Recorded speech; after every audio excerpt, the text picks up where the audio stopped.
Hi, HRN listeners. We're celebrating our 15th anniversary, and we have a really fun campaign and an ask for you. This 15th anniversary tour is aiming to bring you closer to unique food and music experiences in some of the most exciting cities in America. All the while, we're raising funds to support our work empowering the next generation of food systems storytellers through our fellowship programs. Here's how it works. Donate to HRN and be entered into a raffle in the city of your choice to win a dinner for two at a noteworthy restaurant and tickets for two to a concert at a prominent local venue. We have incredible partners in New York, Los Angeles, Philadelphia, Nashville, Las Vegas, Charleston, Asheville, and Ardmore, Pennsylvania, who have donated a meal for two and two tickets to a concert of the winner's choice. And all donations help fund our fellowship programs, where we're helping to build essential workforce readiness skills and food system storytelling skills. Check out heritageradionetwork.org/15 to donate and enter to win today. That's heritageradionetwork.org/15. Thank you.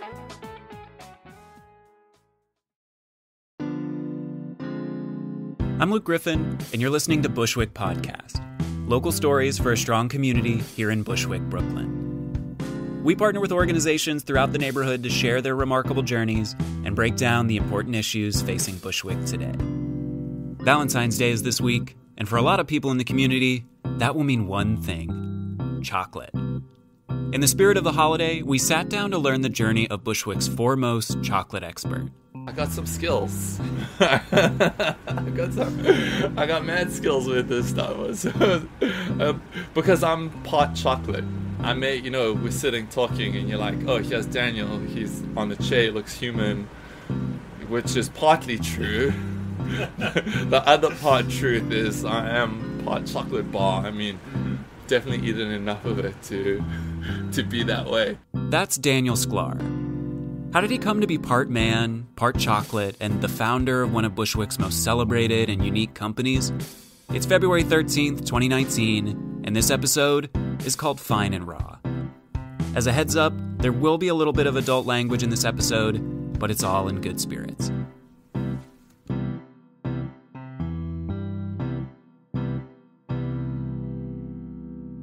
Among the neighborhoods in Brooklyn, Bushwick is notable for the diversity not just of its people, but of its spaces.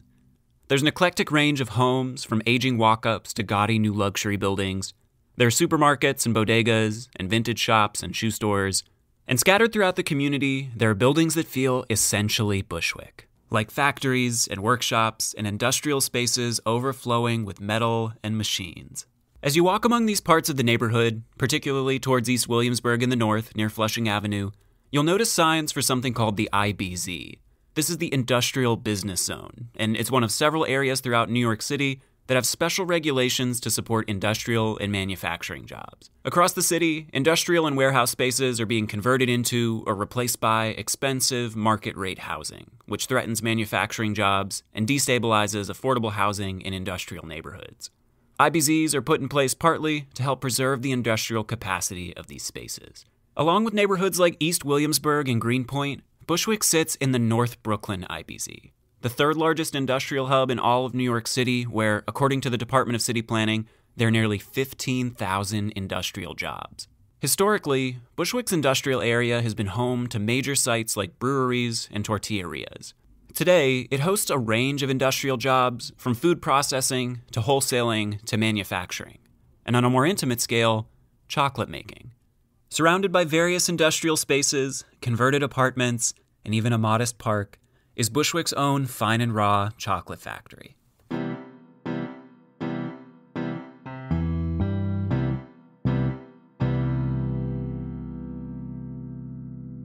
It's hard to miss the Fine and Raw factory.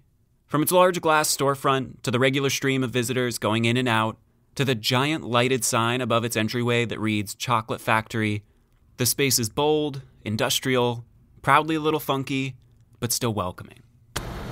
Okay, so you said this was the chocolate tempering machine, which is tempering, it's bringing it to a certain... When you enter, you first step into a modest cafe and tasting area, but there's an open view into the factory floor that allows you to see the collection of various machines mixing chocolates and the workers packaging assorted products. As you admire the space, it's important to understand that unlike most chocolate factories, Fine and Raw has a stated mission. And that mission is manufacturing the finest organic bean-to-bar chocolate in the world. Perhaps more important, though, is understanding an addendum that the team has added, which reads, "Saving the world through silliness and stone-ground chocolate."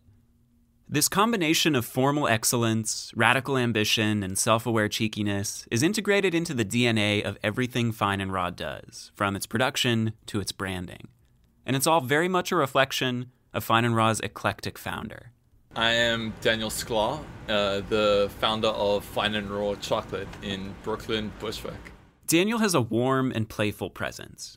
He's friendly, curious, and his excitement when talking about things like personal growth or the inspiration of work is irrepressible, even when it extends to seemingly more mundane topics like cold storage rooms. This is a room that I like to call the chocolate spaceship, and actually, in reality, it's the cold room where we store the chocolate. All the machines and staffers and cold storage rooms here combine into an operation that makes Fine & Raw one of the world's leading producers of what they refer to in their mission as bean-to-bar chocolate. Bean-to-bar essentially is the technical term for a chocolate maker who buys cocoa beans as a commodity and produces chocolate out of the cocoa beans, as opposed to a chocolatier who would buy already made chocolate and then melt the chocolate and go on to make confections from that. The translation is that unlike the majority of chocolate brands you're likely to have had in your life, Fine & Raw oversees the complete cycle of working with farmers to directly source cacao beans, processing them, and transforming them into edible chocolate. The result is a chocolate that's richer, a bit more bitter, and as Daniel describes, more beneficial than traditional chocolate.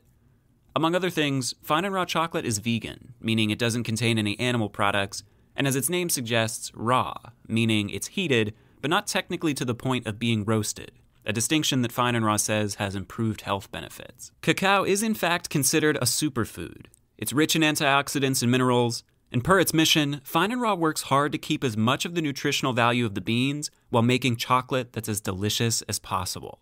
Since officially launching in 2008, Fine & Raw has seen a tremendous response from consumers and culture, growing from a project in Daniel's kitchen to this expansive Bushwick warehouse and attracting attention from partners like Ralph Lauren and Nordstrom. It might be surprising to learn then that prior to founding Fine & Raw, Daniel wasn't involved in candy or even in food, but in finance. The journey that brought him here, much like Daniel himself, is wandering, expansive, and a bit fantastical.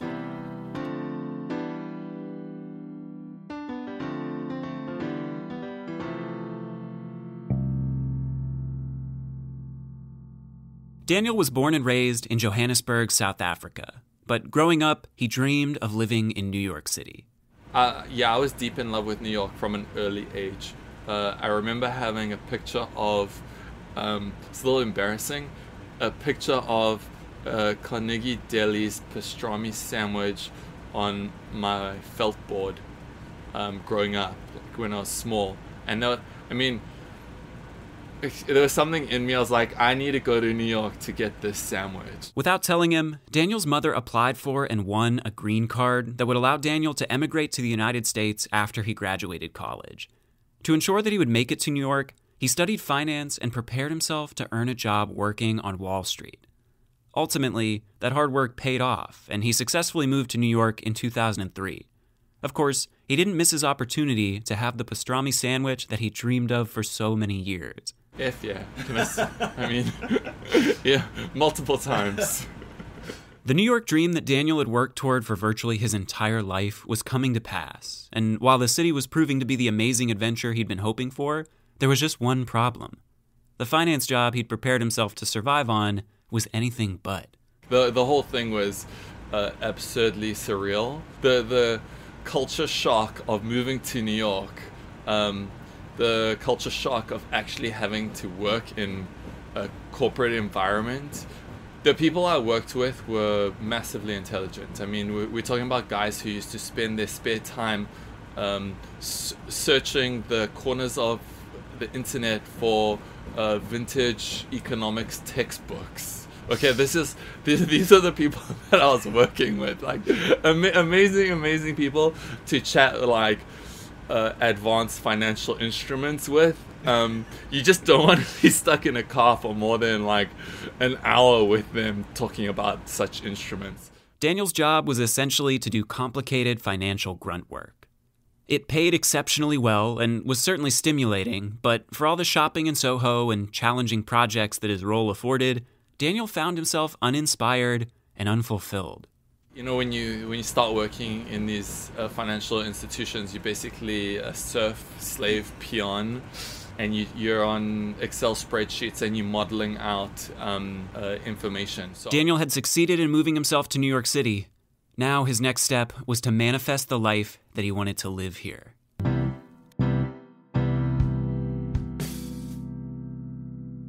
Daniel left Wall Street to explore what he wanted his life to look like in the US, or as he puts it, truth, really a combination of yoga, psilocybin, soul searching, just listening to my own personal intuition and whims, and wanting to explore what else was in my future. He'd saved some money from his Wall Street job, but in order to stay in the city and pay his bills while he explored his options, he needed to limit his spending as much as possible. Daniel had always been a bit of a foodie, but this new need to stretch his dollars had the unexpected side effect of kicking off an intense interest in cooking. I had about 6 months of financial survival behind me that I'm like, all right, cool. Like, that's how long I'll be able to go to the grocery store and pay my rent for. So you start to stretch that out. And then, I started cooking a lot more, and I got really interested in being in the kitchen and the creativity of it and working with your hands, and it's so satisfying. The more Daniel cooked, the more creative he felt. And the more creative he felt, the more curious he was to explore the latest trends and movements in the culinary world. It was the mid-2000s, a time when there was a lot to explore. One thing led to the next from the kitchen, and then I got interested in different food movements, organic, vegetarian, pescatarian, and then I went down the raw food rabbit hole, far end of the spectrum, so deep down the rabbit hole. Wow. Still very much a fringe and experimental community when Daniel became interested, raw foodism captured Daniel in a way that other, more traditional food movements didn't. So I was a hardcore raw foodist for about 3 years. For those who don't know, raw food is you don't eat anything cooked, and everything is plant-based. The world of food is fascinating, So it's like, as deep down the rabbit hole of raw food I went, it still did not even touch what's out there. I love learning.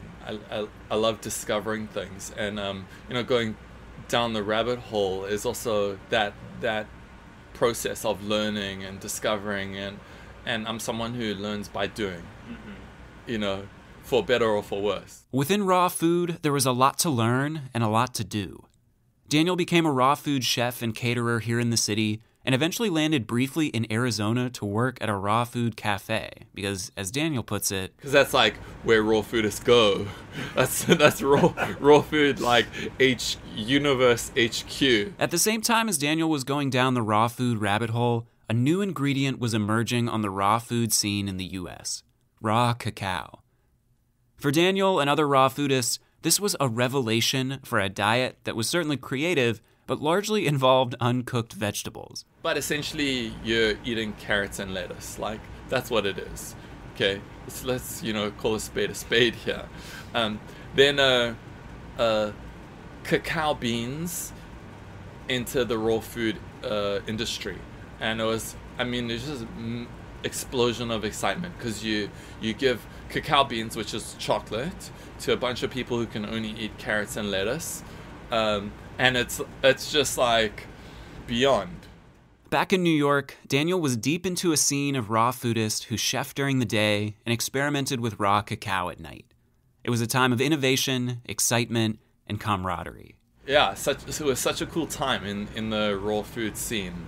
So as raw food chefs, me and my friends, we would be chefing during the day, and then we'd be experimenting with raw cacao concoctions at night and playing around and coming up with formulas. And Daniel soon became one of the most successful of these tinkerers, making DIY batches of raw chocolate in his kitchen that became exceptionally popular with his friends in the community. I had some pots and pans and a fridge and a stove to melt things, and I would have chocolate making parties. I would invite all my friends. They would all come help me. I'd pay them in chocolate and tequila and beer. It was fun times. One of his most effective creations was a chocolate truffle, which would soon outgrow Daniel's kitchen and apartment parties. Yeah, they were like headbanger boogie dope ass truffles. They were like really on point. And I give them to my friends and to my family, and everyone was.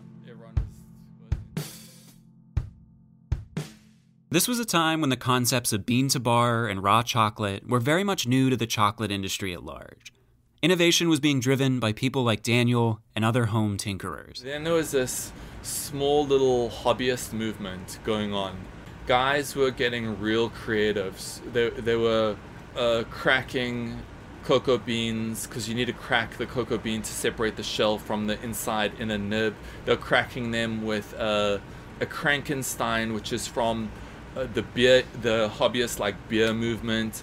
Then they were taking miniature kitchen appliances that were designed for grinding Indian lentils into dal, and they were grinding the cocoa in that, and everything was borrowed and taken from other small scale industries and put into the bean to bar hobbyist chocolate movement. And all of a sudden there was this interest in people doing it, and it was tiny. It was so small scale. If you wanted a piece of equipment, you had to source it from the pastry industry or the bottle filling industry, or you had to make it. With the popularity of his truffles increasing and his ambitions for sharing his chocolates growing, Daniel needed to expand beyond his own DIY setup. So he sought out someone who could help him upgrade. I was very lucky. I found the most amazing man in South Brooklyn, who's a third-generation candy man, and he's got a great space, and I went and worked with him in his space. He was my mentor, like old school Brooklyn dude, just salt of the earth, amazing man. So I moved out of my kitchen into his kitchen. That makes a big difference, because all of a sudden you're in someone else's kitchen, and then they have all the equipment and everything, and then I would bring in the necessary pieces that I would need for the specialized production that I required. Working with this mentor and moving into a more professionally equipped space allowed Daniel to focus on two things: improving the quality of his chocolates and transforming them from a hobby into a business. From his background in finance, he was familiar with entrepreneurs bringing on investors or venture capital, but for Daniel, the most important thing was to grow not fast, but thoughtfully. So each step of the way, he bootstrapped it. I started real small, and then I moved there. I was selling at Smorgasburg from day one. Mm-hmm. Like I would take a bus down Nostrand Avenue on Friday night to South Brooklyn, fetch my chocolate from the kitchen, take the bus back. Then like Saturday morning, go set up shop at Smorgasburg, sell chocolate all weekend. Then Monday morning, take stock and then hit the kitchen again. And it was real. We're talking grassroots here. As his grassroots efforts picked up and he outgrew the outdoor market of Smorgasburg, he came to a crossroads. His next step in terms of growth would be to formally move Fine and Raw into its own retail and manufacturing space. But the idea of making such a massive commitment to chocolate, something that for a lot of people would still seem so strange, was a huge risk. As with each step in the journey up to this point, Daniel chose his path by trusting his intuition and capitalizing on serendipity. At that time, I was swimming in this masters group in the morning, and one of my buddies is like a big real estate tycoon shark who was like, "Hey, I got this little space. Do you want it?" And at that time, I was looking for a space. So, that's the first thing. Okay, is the intention. right? I want to go out on my own. I want to do things. I heard this thing. All choices are, or like all decisions are emotional, which I mean I kind of agree with. And then like you back them up with rationalizations or whatever it is. So I had this intention just to like go out on my own and open up a factory and create this space. I felt it. You know, when you just like intuitively feel something. Mm-hmm. So then I was looking for space, and this space sort of fell in my lap. And then I started the process of building it out. Like it was supposed to take 2 months to build out. It took a year. We started upgrading machinery. I broke a bunch of machinery. I bought a new bunch of machinery. I bought machinery that was useless. I sold machinery that like didn't like. Just like you go through it, you know. That's the journey, the chocolate journey. The space that he lucked into was the same Bushwick factory here on the edge of the IBZ where Fine and Raw works today. As the operations at Fine and Raw have grown here in Bushwick, Daniel and the team have focused on how, in their role as chocolate makers, they can contribute positively to the neighborhood. As makers, as artisans, as artists, as creators, to be doing things in service for people and to be doing it with a lot of integrity and relevance. You know, if you're not making things that are relevant, you're just adding to the spam that's out there. God knows there's enough spam already. This relationship between Fine and Raw and the community is important to Daniel. The factory hires local workers, and while the products they make are undeniably priced at a premium, Daniel and the team work hard to ensure, inasmuch as the chocolate factory can, that they deliver that value back to their customers and the community. I feel as if a chocolate factory is a very special thing to have in your life. If you live around a chocolate factory, that's pretty fucking cool, man. Now, the extension of that is, I feel as if it's an opportunity for everyone. It's an opportunity for us, Fine and Raw, to open up a space for people to have that be part of their lives. I think it's about the potential. You know, like we do have a lot of potential to add something, to contribute something very relevant to people's lives. And that's a cool thing.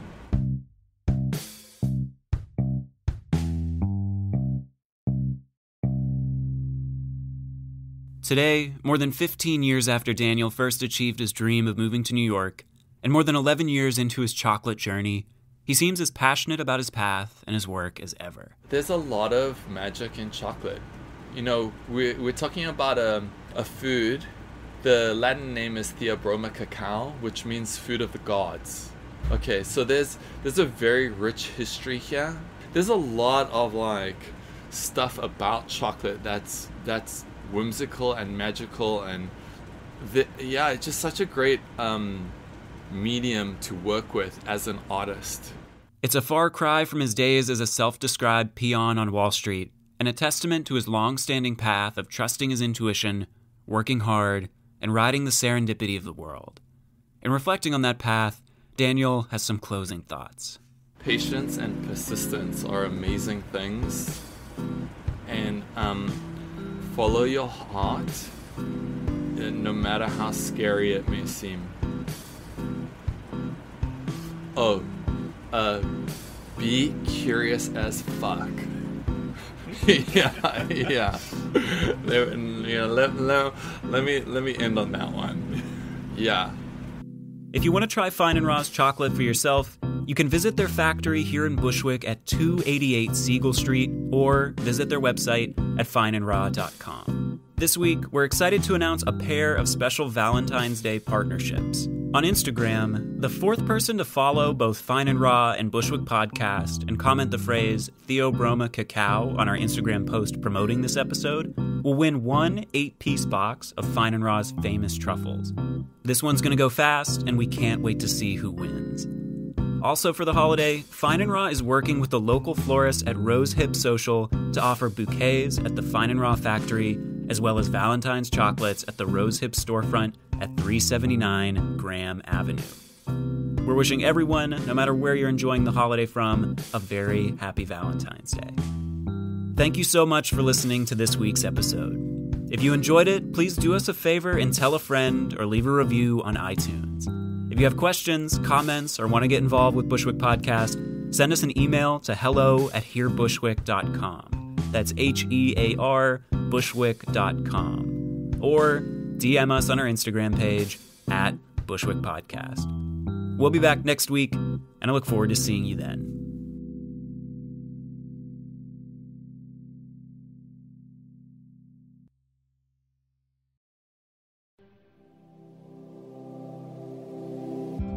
Hey there, I'm Lee Ullman here with some big news from the National Young Farmers Coalition. We're partnering with Heritage Radio Network on a special season of The Farm Report. It's all about what's happening with the Farm Bill and how it impacts farmers and eaters. I am growing diversified vegetables on land that's been in our family for 150 years. And so with the pandemic, gentrification, property values going up, we had to sell the land and we lost it.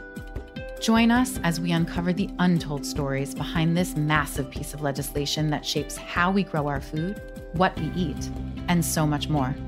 The problems we have had, those are things that come from earlier Farm Bill and USDA policy, right? Like Earl Butz, get big or get out. You know, it's my responsibility to know not only what I'm eating, but then like how that all came to be. And realize like, wow, like this piece of legislation, all this money, like it's technically something that I support as a taxpayer. While Congress debates the next Farm Bill, this is not just an invitation to listen. It's a call to action. Be part of the conversation. Subscribe to The Farm Report on Heritage Radio Network, wherever you listen to podcasts.